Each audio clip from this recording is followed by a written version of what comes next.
Making their way to the ring, talking about the world of professional wrestling, the team of Jeff Martin and The Trendsetter, Bryan Burga, the Jersey Wrecking Crew.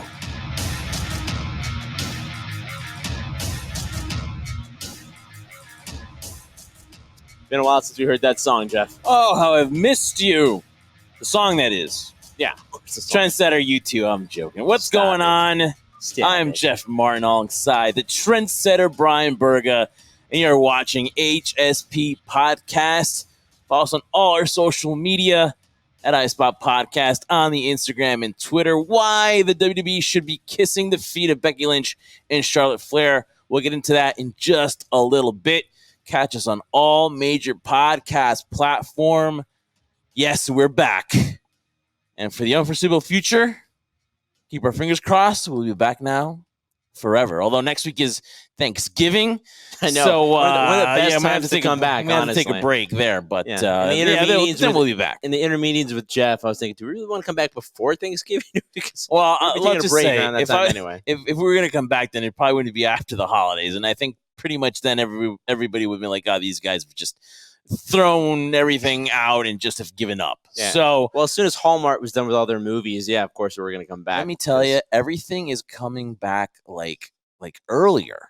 Like Christmas used to be as soon as Thanksgiving's over, and you got Black Friday, and then after that, everybody starts decorating. So maybe within a week before Thanksgiving, you could see the holiday season. Yeah. But now, as soon as Halloween is over, everybody is just all about. Well, this year's before Halloween, Christmas. So you go to stores that are already even before that. You're right, and stuff like that. So even before Halloween, people are already getting into the Christmas mood. So I'm not in the mood yet. So I am still upset that we never got a chance to during summer talk about our trip to Arthur Ashe and AEW Dynamite. That was a great freaking show. So before anything, I just wanted to say that if anyone was wondering what we thought about that show, it was freaking awesome.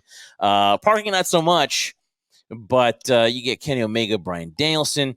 It was all freaking a blast, Trendsetter, and to share that with all the fans. I'm pretty sure there were some complaints about the lines, but again, it was awesome. But how you been, man? What's new with you? You got the stash going, looking like only the Trendsetter could only look. Dashing. Maybe I'll just change that to dashing. But how you been, dude? I don't. Is it normal to feel tired all the time? I have no idea.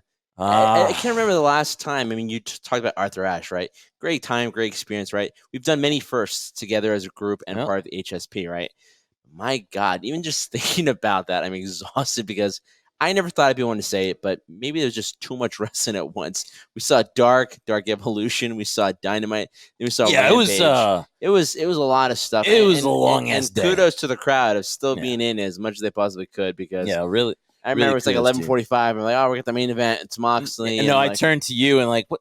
How much more is left? There's like 3 matches. 3 more matches left. I'm like, oh my goodness. But I guess there could be worse things, right? Than complain about a wrestling. And I can talk about everything I've done, Jeff, too. But nobody really cares about it. Well, you got Exotica. I was actually able to go to Exotica in Jersey with you.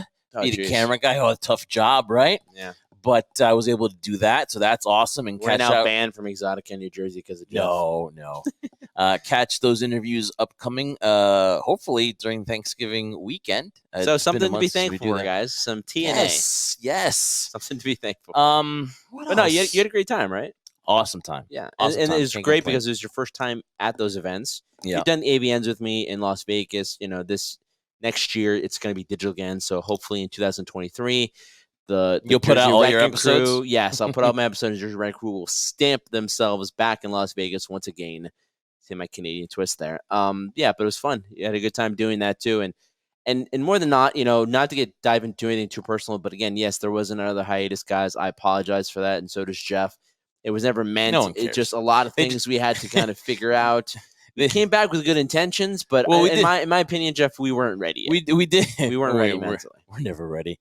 We did the MMA, especially a preview, UFC 268. Yes. That was fun. We did a lot of MLW stuff the last month or so.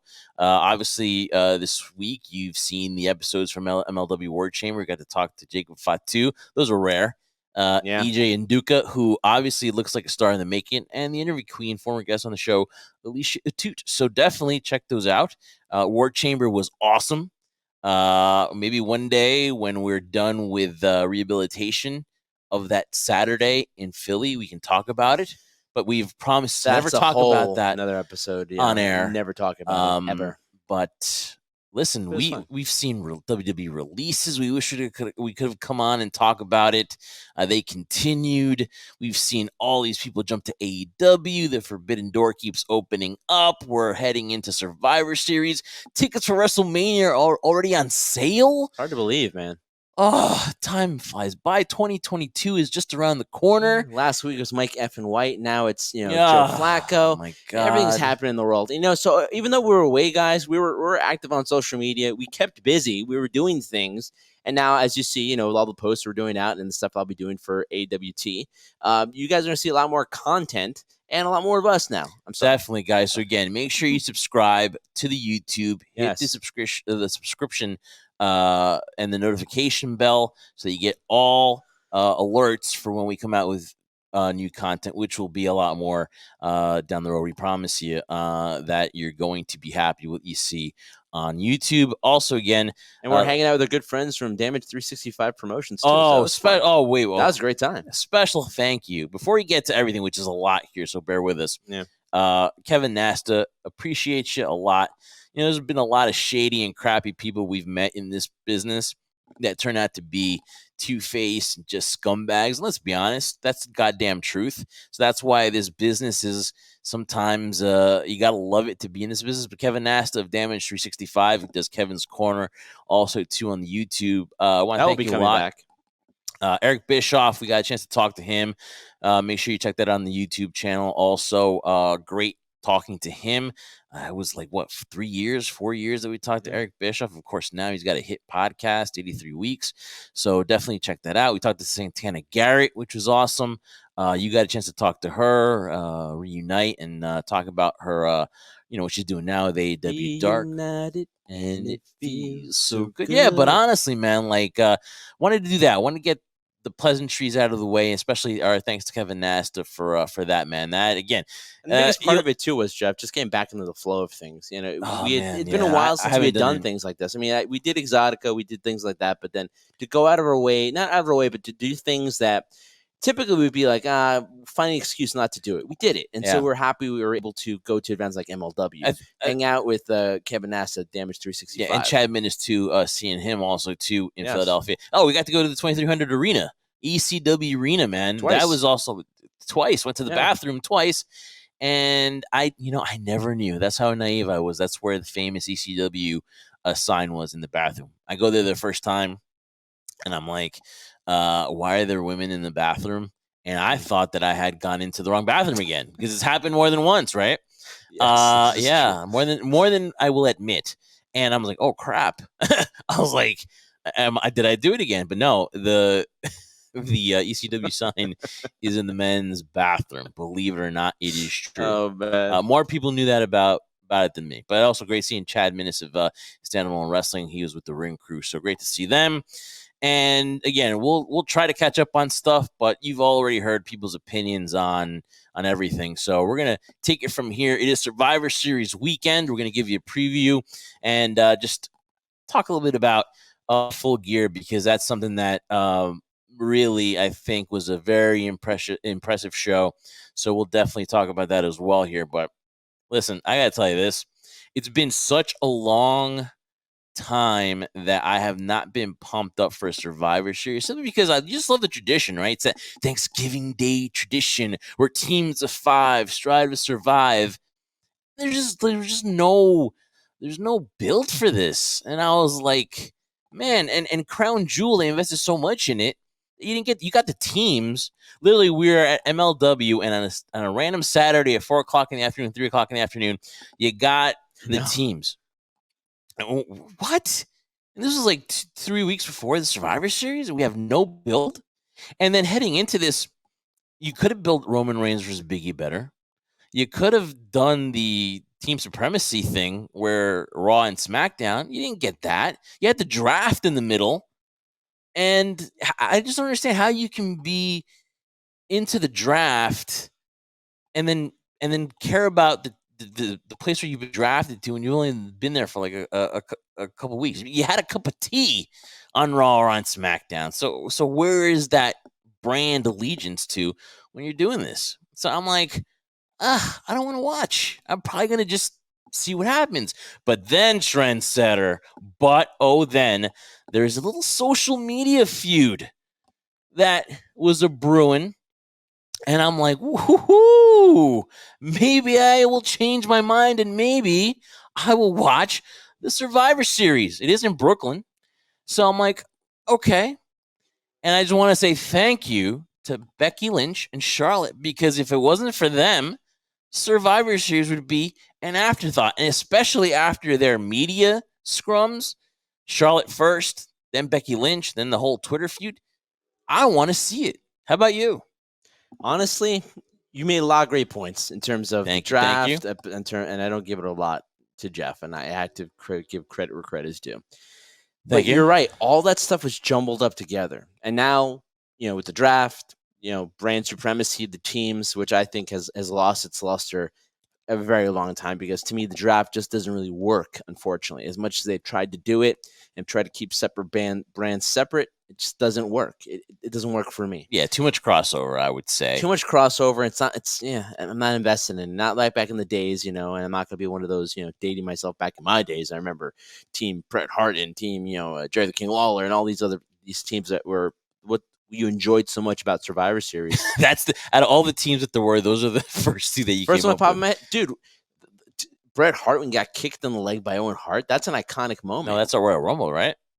No, I believe that was Survivor Series. No, I believe it's Royal Rumble, where you betrayed him, where he got kicked in the leg, where they attacked him against. Yes, fact checker. But no, that's when I think Owen Hart was eliminated first, and he was all salty about. Still same concept though. Teams and classic one, Rocky Maivia making his debut there. Survivor Series is known also for the Undertaker. So all this historic stuff. Bret versus Stone Cold. Yep. Now go back to this. You needed something, and we all know Survivor Series is infamous for the Montreal Screwjob, right? So another historical moment. A lot of historic things happen at Survivor Series. With this, it's building up a good story, but I'll be honest with you, Jeff, I'm just not into it for the mere fact that I've heard people say and make this comparison that's similar to Bret and Shawn. Oh, I think it's as close. Really? Yes, I do. As close into what terms, though? Because when you looked at Bret and Shawn, it was more in depth and more layers as opposed to, hurting another person's egos. I know with Bret and Shawn, it was all about ego, but there was no sunny days. There was nothing like that. There's no hair pulling. Charlotte, Becky didn't pull each other's hair out. There was nothing like I'm leaving for WCW. There's nothing like that. Mm-hmm. So you're right. And there's people that are going to fight me and be like, hey, listen, how can you compare it to Bret Shawn? But modern day, with how everything in WWE has just seemed so scripted and just seems like there's no realism to it, what I would say is the huge similarities is the animosity that there seems to be. Is it as high between Bret and Shawn? No, I mean it can't be. But there is nuclear. But there is some backstage stuff that's going on, and for all those people, and I was one of them that bitched and complained about, you're gonna hand off the titles on SmackDown, that's how you're going to do it. There's no creativity. That ended up being the best thing that WWE ended up doing, because had that not happened, it wouldn't lead to this in the Survivor Series. In a match that I think, Trendsetter, should be the main event of Survivor Series this Sunday in Brooklyn. Yeah, and it probably will be. But in terms of, that being the mark here, the main thing you want to see, from the standpoint of what they've done on social media, how they've been attacking each other, how it's been getting pretty personal between the two of them too. I'm sorry to say this though, and I agree with certain people that say that, I've seen enough of Becky and Charlotte. I know this is a different version of it. It's a lot more personal than it's ever been before. This is more than when Becky betrayed Charlotte and then she became the man. They had all culminated at WrestleMania 35 with Ronda Rousey. I know it's more than that because it's between the two of them, former best friends, and now they seem they're bitter rivals. We've seen this story before. Yeah, but you're going to see them one-on-one. Like you said, you had Ronda Rousey there in the main event for WrestleMania 35. And so now you're getting them individually representing SmackDown and Raw. And what I think too is that I think it's going to be something where it's just real. That's why I like it, because this all to me, whether it's organic or not, whether, in fact, Charlotte's tough to deal with, whether Becky is a locker room leader and everyone is in favor of her and they've sided with her, it looks like, backstage, because it was the one that it was Charlotte that was escorted out of the building when they had that mishap. But for all WWE has done wrong in the last few months with the releases and just, let's be honest, we don't watch Raw anymore, right? Yeah, we don't. We don't. And to see finally have this, and that's the only match I'm looking forward to. But you wish also that there was more of a hype, though, because had this been done like 2 weeks ago, and you still had this build, because now they're getting personal, but it's getting personal through the media like the week before. If you could have done this like maybe with a month in advance, this would be probably the best match for WWE of the whole year. Well, yeah, well, if things happen organically, you really can't time those things, can you, right? It's just going to happen. I know, I get your point, what you mean, but, there's been a whole story between Becky and Charlotte since their days in NXT to there. So there's a whole story there in terms of what you can build off of. But you're right. I mean, it's being portrayed now in the media, social barbs back and forth. Becky Lynch bringing in Ric Flair into the picture and vice versa. Charlotte talking about the fact, bringing the gender card of, if she was a man, then nobody would be considering her being difficult to work with. All this stuff, I get it. I just am not invested in it. But what's drawn me in, though, Trendsetter, is that it's that thing that Eric Bischoff talks about where, hey, I know that's supposed to happen, but that I don't know. I don't think that was supposed to happen.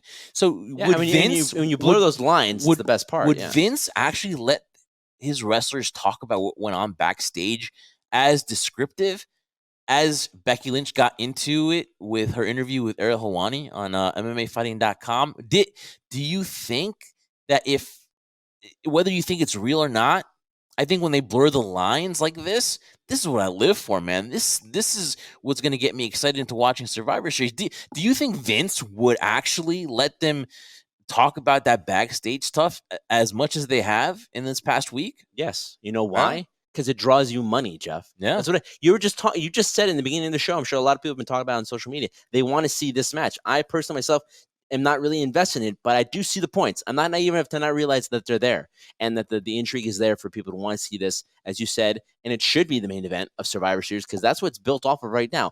All of the storylines around it, you talk about Roman Reigns, Big E, you talk about brand supremacy, you're talking about people from Raw versus people from SmackDown, other than the team scenario and concept. This is the match everyone is talking about. This is the one that everyone wants to see. This is your marquee.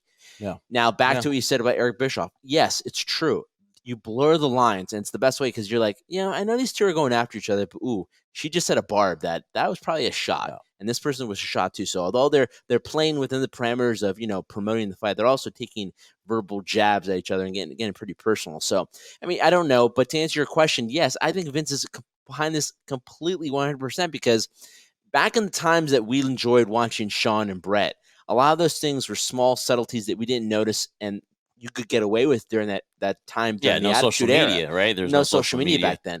Now, social media is such a powerful tool that you'd be a moron. I find a promoting idiot if you didn't use it to your advantage. Yeah. And that's what it is. And there's no doubt in my mind Vince is behind this. Now, in terms of how far Becky and Charlotte as individuals and characters are taking it, that's the joy of it because you're wondering, how much further is this going to go? And which ultimately it's building to the finale of what's going to happen in Brooklyn between these two. So the build is there. The anticipation is there. The one question that remains is, can these two women deliver? Yeah, perfect. That's right. You want to see some sort of ending. I don't want to see a disqualification. I don't want to see a count out. I don't want to see anything like that. I want to see a clear-cut winner. If there is friction, can they come to terms on how there's going to be a finish in this match? And it all started a few weeks ago when Charlotte was the first one to talk about after the whole belt switch that, Becky wasn't natural, nothing about her, and then of course that was a slam dunk for Becky Lynch, and she basically got roasted. You could tell that the promos have been kind of lagging for Charlotte Flair. It's not her best suit in the last month or so. It's just she's trying too hard to get that heat. So you can obviously tell that there is a tension there. She's not, her mind is not clear. But then she was able to, have a formal rebuttal that she was hard to deal with. And she talked to at BT Sport WWE. And obviously, you've all seen it. The quote where it obviously rubs people the wrong way. But if I was a man, it would rub people the wrong way. She's questioning, had she maybe been Roman Reigns, would people be bothered by her confidence? And then she was like, what? Charlotte is difficult? Why? Because I stand up for what I believe in. So obviously she has her feelings that she's in the right and that her confidence is taken, which is true, though. Confidence can make you seem to other people as, but to cocky and, really, not a good person. But in reality, she's just a confident woman. No, I get you. But to Charlotte's point, though, and the concept here, I don't necessarily agree with the gender card. Pulling that out, though, but I guess she feels that. Oh, she pulled it, though. Yeah. The thing is that Charlotte apologized for the mere fact that she's related to one of the greatest wrestlers of all time, Ric Flair. Yeah. So for that, you can tell as the years have gone by and we've watched Charlotte Flair evolve not only as a character but as a person, and to the point where now she knows who she is. She's tired of doing that. She's tired of every single interview she's done, talked about her father, and she is her father's daughter. But she is separate from that. She doesn't want to be recognized for that anymore, and is tired for being given these opportunities. I'm sure a lot of people wish they would die for to have. And the old saying, you got to pay your dues, and you're kind of granted all this. Well, at the same time, you have to deliver, and Charlotte has. To Becky's point too, she's the one that has had to struggle constantly get that opportunity, and she had her Stone Cold Steve Austin moment from someone who no longer was with the company. Nia Jax punched her straight in the face, blood trickling down her face, and then she became the man at that point. So both women have had their opportunities to claim themselves as that. But one thing I don't agree with both Becky or Charlotte in this scenario is that, she says further in the interview, and I'll be misquoted when I say this, so she's like, should I just step aside and have somebody else take my spot? No, that's not the scenario. Everyone's protective of their position within a company in terms of where you are financially, and you want to be, at the top. Completely understand that. But at the same time, the same thing has happened. Year in year, history is repeated where, if we're going to compare Shawn and Bret didn't want to give up that spot, but he knew Shawn was the next guy. Yeah, and like I'm saying, had Shawn not been a dick and just been like not have said, oh, it's nice that you say that you would do the job for me, but I just wouldn't do it for you, right? No, it wasn't the job. It was basically put him over. Not just put him over, but also the mere fact that Bret had gone to Shawn saying that, you don't have to worry about me not being professional out there. I'll take care of you. And he's like, I appreciate that, but I'm not willing to do the same for you. Okay. And that definitely could rub anybody the wrong way if you say it, especially where Becky states when you have your lives in each other's hands, right? Because obviously you have to trust that person. And there's no trust right now. If what they're saying is accurate, right? If they're not working us, if this is not part of the build to Survivor Series. But, again, it all started with a jab by Charlotte on Twitter. Becky obliterated her, and Charlotte hasn't been the same. She finally gets on this platform, talks about, why people think she's hard to deal with. We know it. She's confident. You're a Flair. You walk in a certain manner. You looked at differently. You looked at differently. We get it. So obviously, the great ones, like if you're great, the great ones are hard to deal with. Yeah, of course. They just are. There's no person that doesn't have an ego. From the Shawn Michaels, the Ric Flairs, the Rocks, the Stone Cold Steve Austins, they've all been difficult to work with. That's just to name a few. So, let's put some of the stuff that they said on here. So let's go to the Becky Lynch, her comments on Ariel Helwani, with Ariel Helwani, courtesy of MMAfighting.com, the MMA Hour.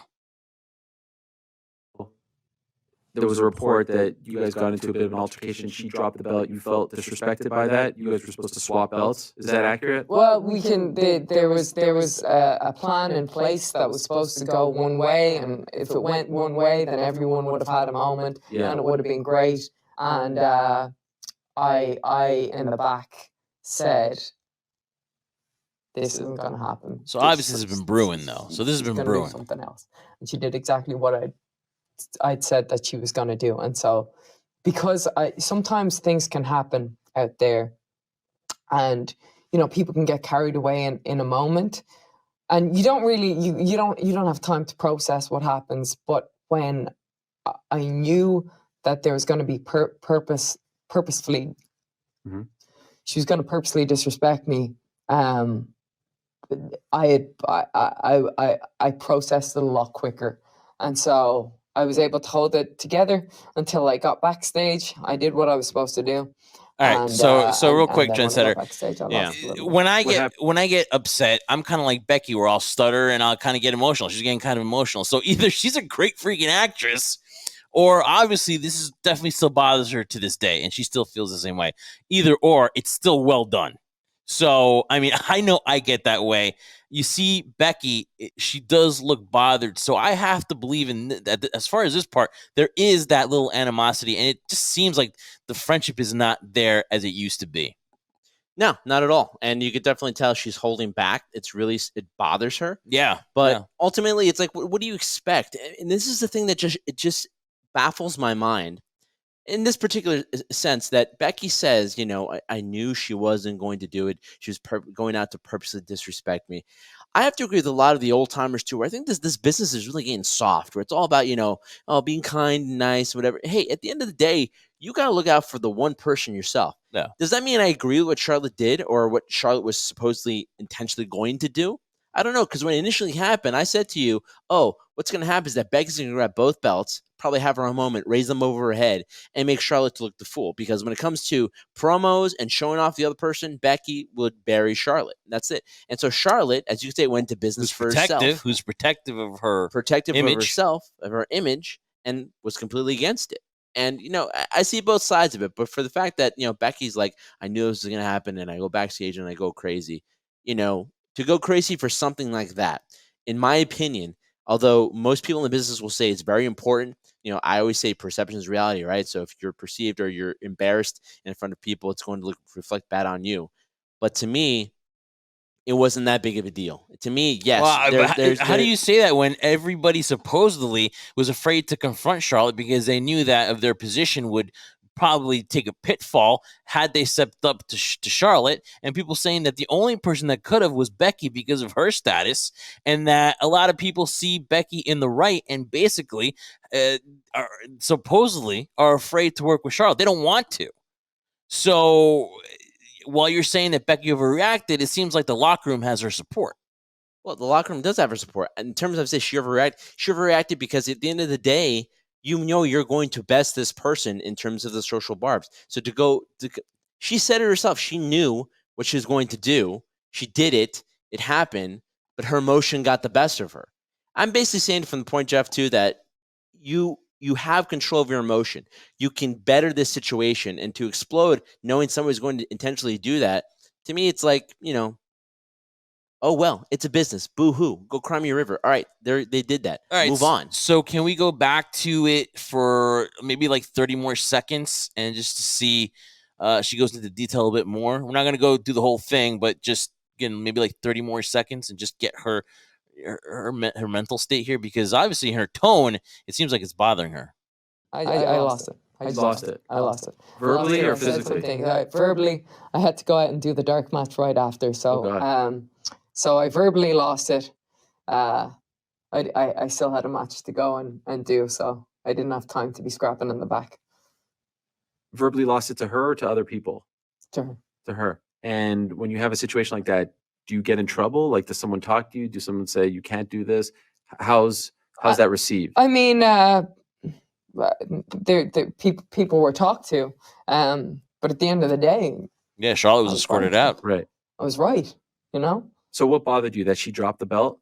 The way that it was all handled, and so I would have to give you the whole story. And we got time. Yeah. She's not gonna give we got time. She's not giving Helwani's story, but good job there, Ariel. Cry me a river, Jeff. You got to do it. I know. You had to ask that. I know he has to ask that question. There's no doubt about that. He'd be a terrible journalist if he didn't. But cry me a river, boo hoo. the Sunny Days promo, the mere fact of going out there and Bret Hart, your old school trendsetter, obliterated Shawn Michaels verbally on camera, and then he forgot the cue to go out, and then Bruce Pritchard's like, he just berated you and went off the air. That is more than opposed to, I didn't like the way it was handled. She dropped the belt, made me look bad. Give me a break. Get over yourself, man. Obviously, we're not millennials. Obviously, I've kind of been not desensitized to understand that this is what society is now, that we are all soft. So, like I said, it's as close to Bret and Shawn, yet it's not. Like I said, after Barclays, no one's going to AEW. At least we don't think so, because Charlotte's got a contract. Becky's the man. And then Ric Flair gets into it. And Ric Flair, who obviously sent a tweet defending his daughter, Charlotte Flair, was like, wow, really obviously he said something to the fact where like, oh, it could be as many people, but if it's choreographed, Charlotte will still win, something to that aspect. And then Becky Lynch was going to respond. She was ready to hit send, but she kind of backed up and hit delete because in her eyes, it's just not worth it. And here she is talking to Ariel Helwani about it as the interview continues to talk about Ric Flair. How do you feel about some of the things that he has said and written? Look, I saw that tweet. Yeah. The one that you're referring to, the one that I'm kind of referring to, and I looked at it, and I wrote out a response that would have really been quite biting, and I deleted it and I let it go because I think it's really sad, because this is a legend. Obviously, she could have blown him away. We know what Ric Flair, his past transgressions. We know about the plane ride from hell. If you've watched Dark Side of the Ring, you know what they're talking about. You know about Ric Flair and the accusations about him on that plane. Obviously, Becky could have obliterated Ric Flair, but just saying the simple word sad and not even worth her time to have a rebuttal. Obviously, she kind of did dig at him anyways with lesser words, but more of her actions and not sending that tweet. Now it gets even more personal, Trendsetter, because we're talking about that Bret and Shawn comparison. It's a little personal now when Dad gets involved. Oh, yeah. When you're including other people besides the two people that are involved, yes, it does get more personal. But, I look at it and listen, I get it. I don't want you or anyone to think I don't understand where Becky's coming from. I'm just of the mentality that, she's upset of how it was handled and she was this and that. And then with what Ric Flair said, and I was going to write a response. We're so quick to write responses on social media because anything that anybody says to anybody on social media, I mean, it could have been Ric Flair. It probably could have been somebody who was in the nosebleed sections against Becky Lynch, and you have immediate response to want to react to it. You can't always react to it and just let it be.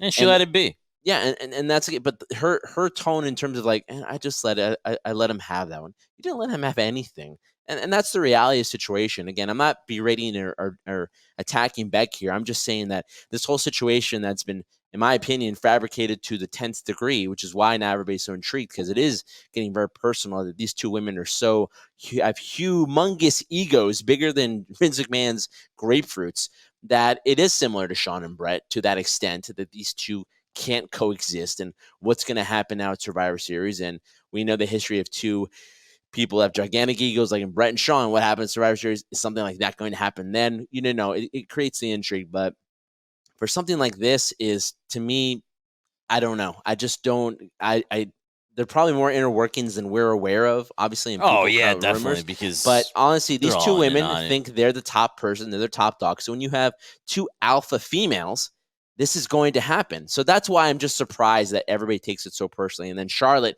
gets so defensive because she's everybody's so difficult to work with. This is me. If I was a man, then nobody would say it. Okay, I get it. But, she says, I'm the greatest wrestler in the world, men and women.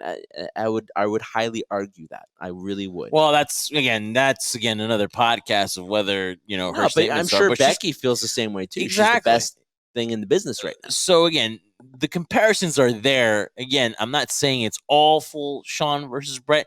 This is as close as you're going to get in this modern era because, like you said, it's all through Twitter. It's all through social media. You don't know what's going on in the back, right? You find out about the Shawn Michaels and Bret Hart hair pull 10 years later. You don't know about that stuff. You don't know about them talking to each other until you sit them down 20 years later and you have Jim Ross talking to both of them, and then you hear the stories. And again, Shawn was in a different place.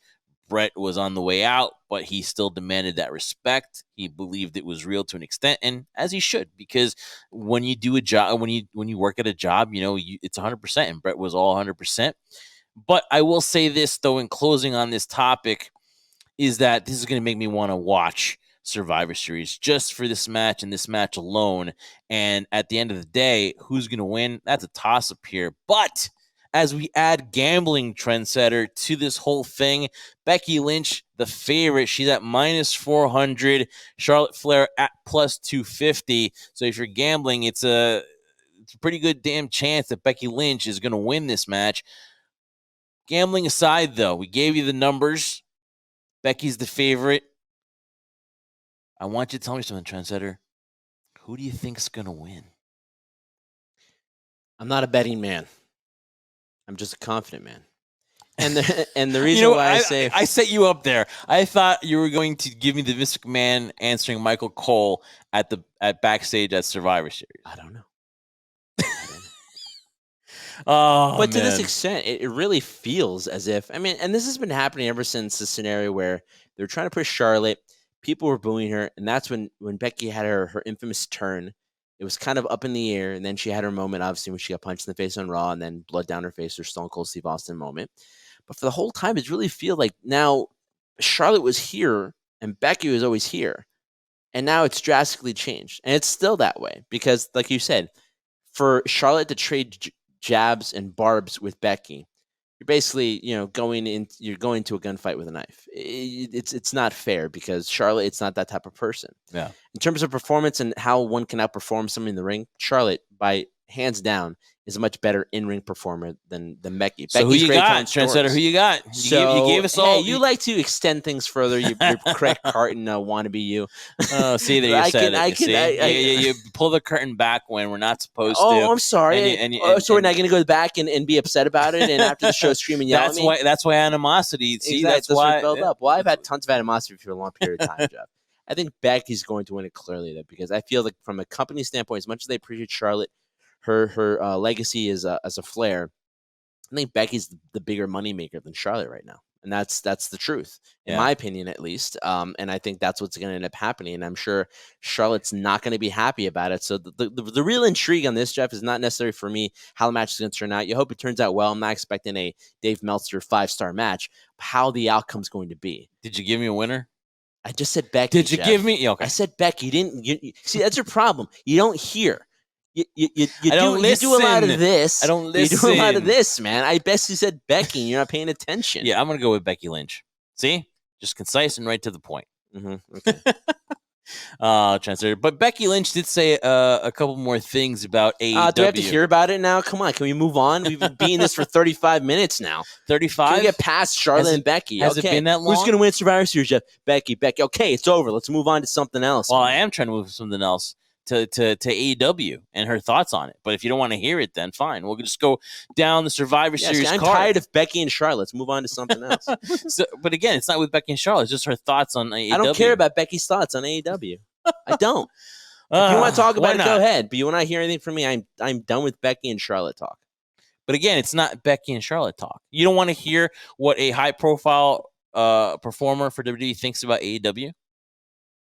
Apparently you want to. Well, we'll see. We'll see if we can get you in a better mood. We'll see if we get you in a better mood as we go down the Survivor Series and just quick predictions here. It seems like tough for me. I don't give. It'd be tough for me. I don't give quick predictions. I like to analyze everything. You like to give the behind the scenes when. No, Jeff. The reality is, I like to act as if I know what I'm talking about. Well, obviously. Clearly, you don't care about that because you don't know what you're talking about.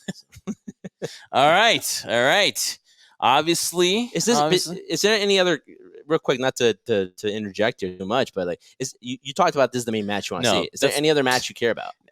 It would have been Roman versus Big E, but I don't think it's been given. They didn't given. build that very well at all. Exactly. Yeah. There was no build to it. If Roman can't even bother to show up on Raw, you have the Usos attacking Big E. I guess you don't want them to touch till Survivor Series, but I mean, come on. I mean, it's been again. WWE should be kissing Becky and Charlotte's feet, because without this would be a pretty stale card. Exactly. You got the Usos, RK Bro. Again, it would have been nice for there to be a hype, but again, when you're promoting Crown Jewel and you're resetting and then you have a draft, it's kind of tough to do this. So other than that, obviously, we'll just go real quick with the other main event, and that's Roman Reigns versus Big E. Roman Reigns is the favorite at -500, Big E at +300. Yes, it is the era of sports gambling, and you can gamble on pro wrestling, believe it or not. If you're that much of a degenerate gambler, hey, we're the podcast for you. So obviously, I love that promo. Obviously, there'll be tons of liners Trendsetter after this. Tons. We're trying to make money eventually. Mm-hmm. It's been way too long. But obviously, Roman Reigns is the heavy favorite. Again, I just want to see a good match. I don't want to see run-ins. I got the feeling that we're going to get the Usos and maybe the New Day, because they're all going to be in the building, minus Kofi. But still, I mean, Roman, right? You got to go with Roman. Of course, you'd be a betting fool, and now we always like to go with the underdog and the upset, but I don't think those rules really apply in pro wrestling too much. No, because usually logic does prevail to a certain extent. But yeah, you got to pick Roman in this one. They've gone all their way of all the people that Roman has gone through. You know, I love Big E, but the way they've built him up and the way they've built up this match, that you think, oh my goodness, these two guys. Here's the thing: when AJ Styles faced Brock Lesnar, I don't think this was Survivor Series. It was maybe bragging rights. I think it was Survivor Series. Who? AJ Styles and Brock Lesnar. Survivor Series. Even without a story, that was good. You knew it was going to be good because it was kind of a last minute switch, because I think it was supposed to be Jinder. This one, there's no build to it. Yeah. People want to look forward to it, but how could you beat Roman now? You can't beat Roman. Listen, now. we got to record. We record a podcast when we record a podcast. So at this time, we don't know who's going to fill the roles on Team Raw and Team SmackDown. But you announce them on a random Saturday, and then obviously Adam Pearce hates the Mysterios, and Sonya Deville hates Naomi. So, and then Aaliyah gets screwed because that's what they do, because she comes onto the main roster, they introduce her. Goodness, she's beautiful. I mean, oh my goodness, she has a star written all over her. And of course, they do what they do, and they take her out of a chance to build her, maybe pin somebody. Heaven forbid we bring in new people into the fray. And they take her out, and they, obviously, we have not been on to talk about our discontent with the product, but again, how can you? That goes without saying sometimes. How can you even get into this match? Seth Rollins is going to be on Team Raw. Kevin Owens. All right, so be it. Then you've got the other team where you have Xavier Woods. Congratulations to Xavier Woods. Oh yeah, he's doing a stellar job in singles competition. Overdue. King Woods. Winning the King of the Ring too. But again, though, it's tough to get into it. Sami Zayn got the boot. I mean, really tough to. And then Damian Priest and Shinsuke Nakamura. As much as I love Damian Priest and Shinsuke, this to me has pre-show written all over it. I don't know if they would do it because of Damian Priest, because they like him. But if there's any match here that I could see going on the pre-show, I could see this match going on the pre-show. You remember 2 years ago when NXT was involved? How freaking great that was! But NXT is a shell of what it used to be. That's saying it very nicely. You're right. A shell of what they were 2 years ago. It had regained some of its interest in terms of the appeal of what Survivor Series was supposed to be. Yeah. Now NXT is no more in terms of what it once was to where it is now. And you're right. It really feels, honestly, besides Charlotte and Becky that we've talked about for a significant part of this podcast, it really has not been something that it's been intriguing. It's been a build. Now, you'll be the one to say Royal Rumble is the road to WrestleMania. I always felt that was Survivor Series to a certain extent, because that's when we're getting close. Tickets are on sale for WrestleMania, so I thought this was the time where, if you're a original WWE fan, you loved it from the beginning. It was always Survivor Series, Rumble, Mania, and SummerSlam, and those were always my favorite ones to watch. All right, so if you want to hear our predictions or the other matches, definitely check out our Instagram and our Twitter. We'll definitely give you our predictions on that.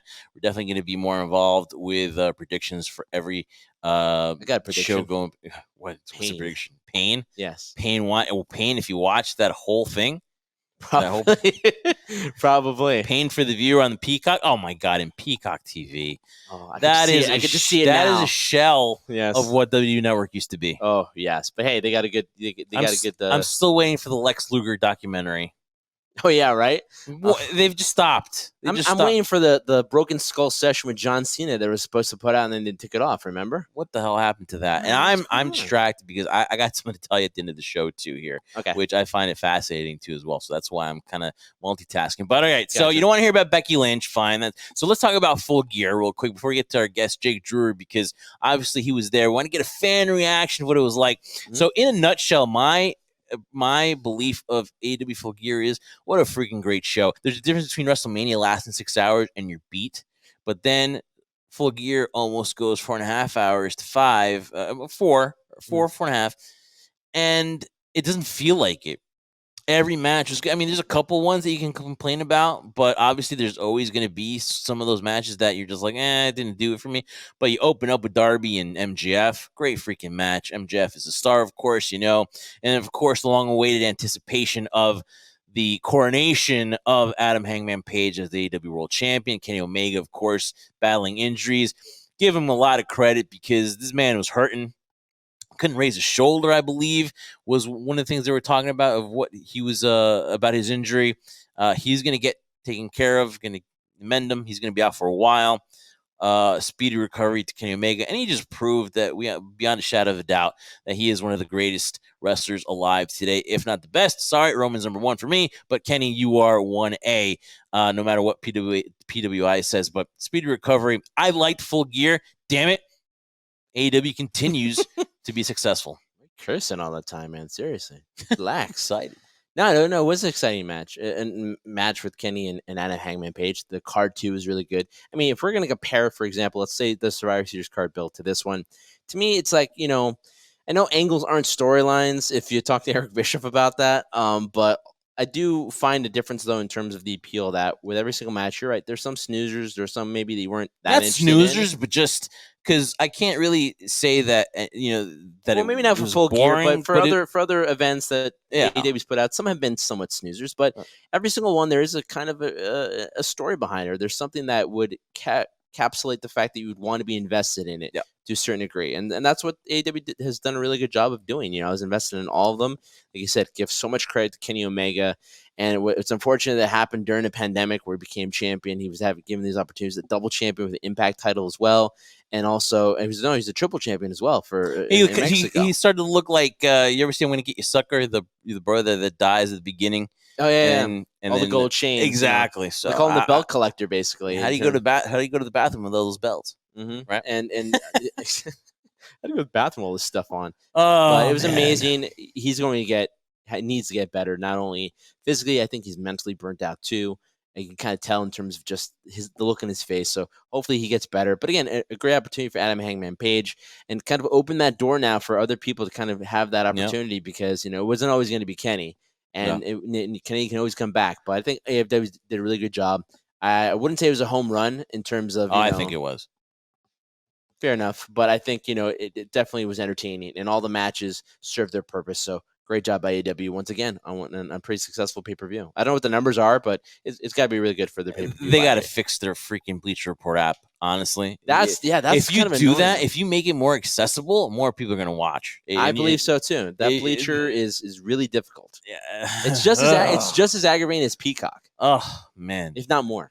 All right, guys. And obviously, great times at Full Gear. If you were there live in Minnesota for the weekend, you had great wrestling. So we talked for a second from a fan's perspective, because that's what we want to do. We want to get the fans' perspective. So we talked to Jake Drury. His daughter has a show on bodyslam.net with Cassidy Haynes, who runs that.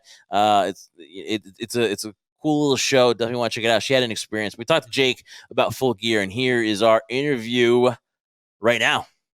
All right, Trendsetter. So, an amazing weekend last week with AEW wrestling, AEW Full Gear in Minnesota. So we wanted to get a perspective from somebody that lived there because it looked like great times over there, man. So Jake Drury was kind enough to join us. I know him a little bit because his daughter does a show with bodyslam.net, wrestling rules with Lucy. So you're a Minnesota native, so I thought we'd talk to you. What's going on, Jake? How you doing? I'm doing well. It snowed a little bit today, but I'm still. I took Monday off from work because I had a long weekend doing all the wrestling shows, so I'm kind of recuperated now, so I'm good to go.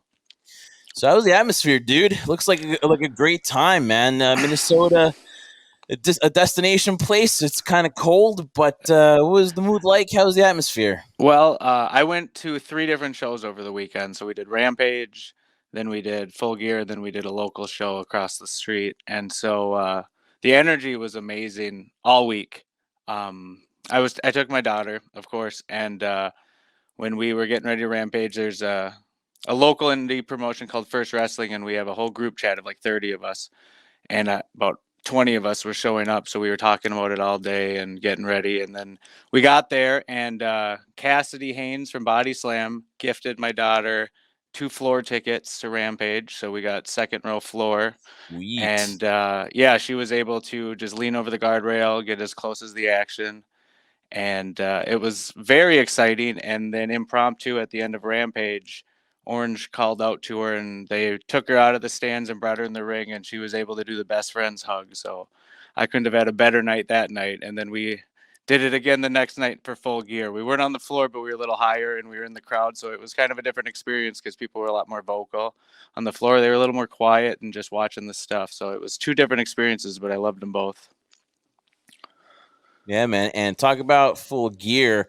Hey, it's gotten rave reviews. We've taken a look at it. Really well done. A lot of people were saying, hey, maybe it was a little too long, but hey, I'm a wrestling fan, so damn it, man. It could be 5-6 hours. I don't care if it's good wrestling. So what was your favorite match of the night? A lot of people said it was Darby Allin and MJF. A lot of people said Kenny Omega and Hangman Page. Which was your match of the night? I would say I was thinking about this a lot, and I would say it was Darby and MJF just because of the energy of the crowd. That Minnesota is known as someone that, like, AWA is the home territory for us, and it was always scientific wrestling. So when you get some technical wrestling, we appreciate it. And there was standing ovations to just simple wrestling moves and stuff, and everyone was just really excited. And I think the energy from that kind of set the tone, and everyone was very stoked from then on out. And then I really liked the crowd seemed to really get into Kingston and Punk too. There's a lot of chatter around our area for what people liked and they didn't. The biggest divisive part was the Cody match. Yeah, there was some people that were very anti-Cody and other people that were very pro, and no one really paid attention or did anything to the other 3 wrestlers, which is kind of, I took it as odd because I thought it would have more appeal to most people, but it was mainly about Cody during that match. Well, Jeff was talking about how that, people were wondering whether Minnesota was going to be an environment for wrestling, was it going to bring or draw a crowd. From you being there, was there any anticipation around the area where you were living that people were looking forward to this? So I bartended probably about 10 minutes outside of Minneapolis, and I happen to have wrestling on every day at the bar. I just plug my phone in and run some stuff. And there's thank you. There is the bar I want to visit, though. Yeah, it's a good time, and I mean, there's a lot of people that grew up in Robbinsdale, which is where I'm bartending right outside, and so they went to school with everybody from the 80s, like Henning and Rude and all that, so they have different perspective. And there was people there that would show up and just to talk about AEW and Full Gear and how they sell like billboards or posters, and you could kind of, if you're in the right circle, you could sense that it was a big weekend. But then if you're away from wrestling, like, no one really knew about it too much, so it didn't like take over the town. But there was a lot of excitement building up to the event. Was there a buzz in the arena too when you got there? Oh yeah, so we got there and we originally had our tickets, and then Cassidy had texted me about the Rampage, and the difference between Rampage and Full Gear was nuts. When I got there at Full Gear, there was a line that So in Minneapolis, there's a skyway because it's so cold. So we connect the downtown buildings with like walkways above ground.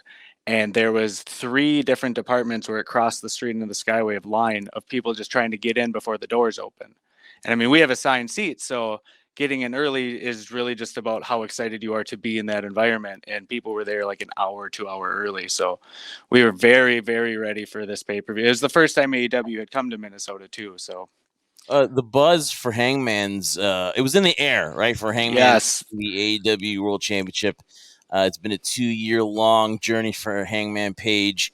Obviously, the buzz was, and the rumors were that, hey, this was going to be his night. Was that the feeling in the crowd? Was the crowd really amped for when Hangman defeated Kenny Omega? So one of the tipping points was, I believe, Wednesday or Thursday. A picture had leaked of Hangman riding a horse right outside the Target Center. And so people were like, man, if they're having him ride a horse, like he's got to be winning.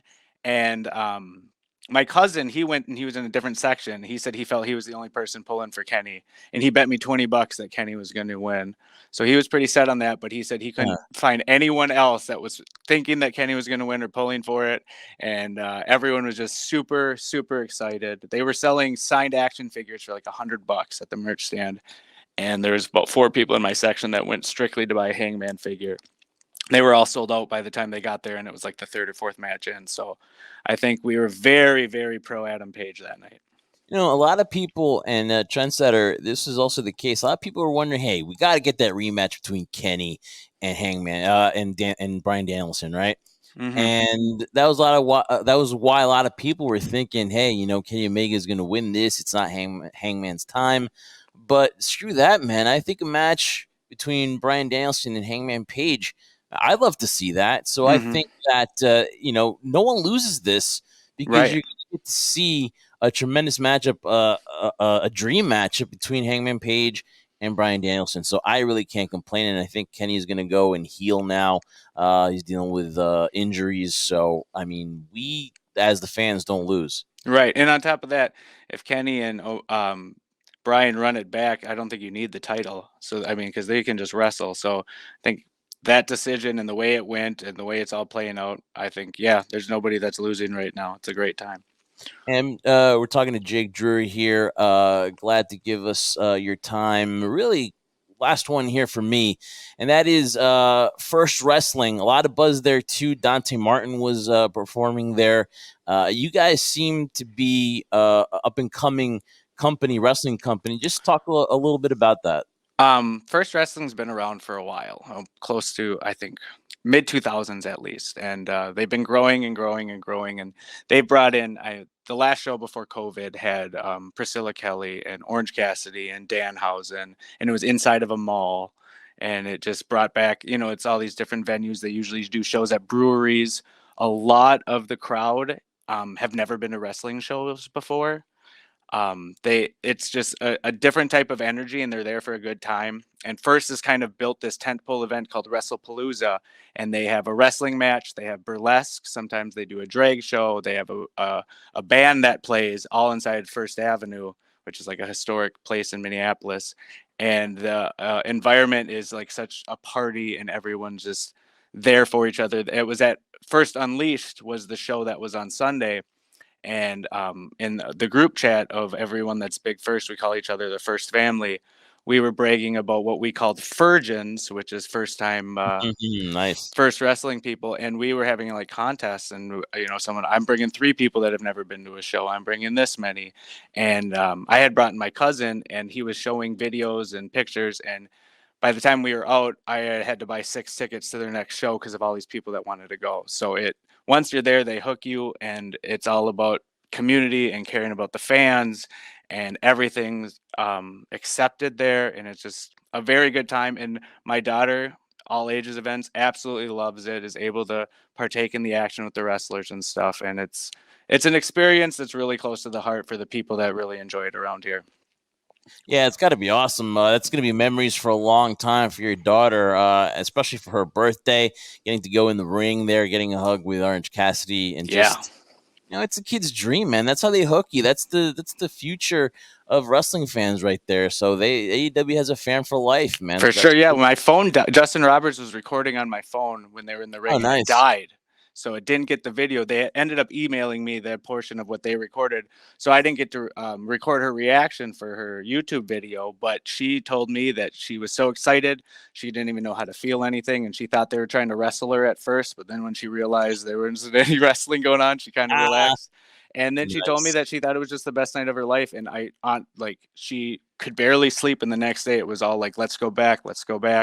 And she's got a regular came in and brought me a bunch of AEW merch, and she went nuts over it. And so I saw it with my own eyes, the interactions that wrestlers have with fans and how AEW does it. We've been to so many WWE shows, and you're not a part of the show, you're watching the show, and AEW makes you a part of the show.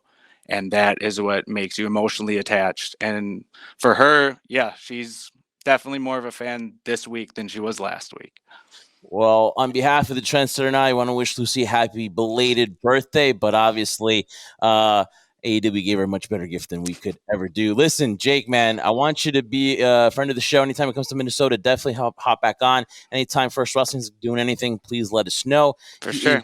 Drury, you can follow him on Twitter at Socks Unter Shoes. Socks Unter Shoes. Yeah. I'm about to say. Oh, wow. Yeah. Don't worry. You can follow me at Sucks, whatever.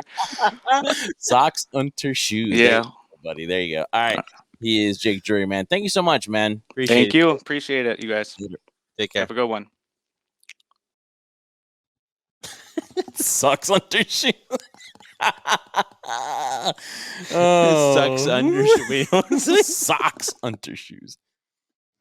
My pronunciation has gotten really bad. I really was afraid I was gonna say Jake Drury. My pronunciation is pitiful. All right, thanks to Jake Drury on that. Happy birthday, Lucy. Again, man, he just solidified that wrestling is a great place for to be in Minnesota. And also, it's a hotbed with First Wrestling as well. So obviously, it's good to get the fans' point of view. It seems like the fans were into it. It seems like AEW, like you said, hit a home run. And you said that, not me. No, I believe you said home run. I said I don't think they hit a home run, but I think it was a really good card. But again, talking to Jake though, he reemphasized to something that we saw visually, because sometimes when you watch it on streaming service, or Bleacher in this case, if you tried to see it on Bleacher, sometimes when watching it, it doesn't showcase really the atmosphere there. Sometimes it does, sometimes it doesn't. But Jake reemphasized the fact that place was buzzing. There was excitement in the air for basically all the matches too. So the crowd was really into it, and that's what you want to take away from every single event, whether it be a Dynamite, a Full Gear, an All Out, Double or Nothing, Dynamite, whatever. You want to have that crowd still always interacted and energetic with it. So AEW is definitely fan friendly, and the comparison is someone that you don't want to hear about. Becky Lynch did not call them competition. They called them an alternative, and there's nothing wrong with being an alternative. I believe you're on the same pedestal, but I just think you offer pro wrestling to sports entertainment, right? Can you at least agree upon that? Yes, one and the same. Yes, exactly. Sometimes they're together, because sometimes, as much as we want to talk about WWE being a sports entertainment, Jeff, they are still a wrestling company too, because they tell the stories through what? Wrestling. So tell stories. We need more of it. Listen to Eric Bischoff. If I start a company, there's two people that I would start off with. Eric Bischoff and Bully Ray. Because I think they're very in tune with the wrestling fan. And I think that that's where I would start. How about you? If you were going to be crazy enough to start a wrestling promotion, who would you be looking to get? Bischoff, too?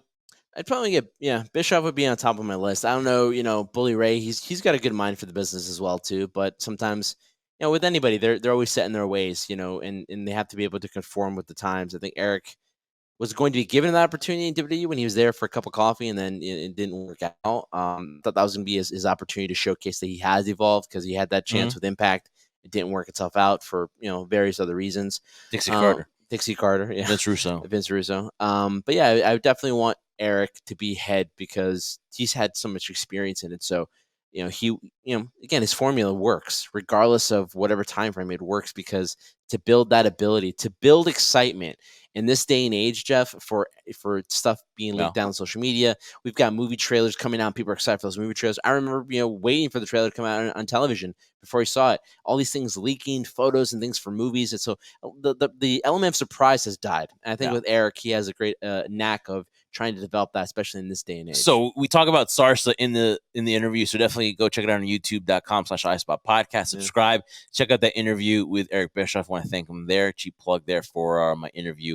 And watch me fanboy my ass off. And thanks Damage 365 too for making it happen. Yep. Follow us on all our social media at HSP Podcast. Follow us on the YouTube. Subscribe on TikTok, HSP Podcast.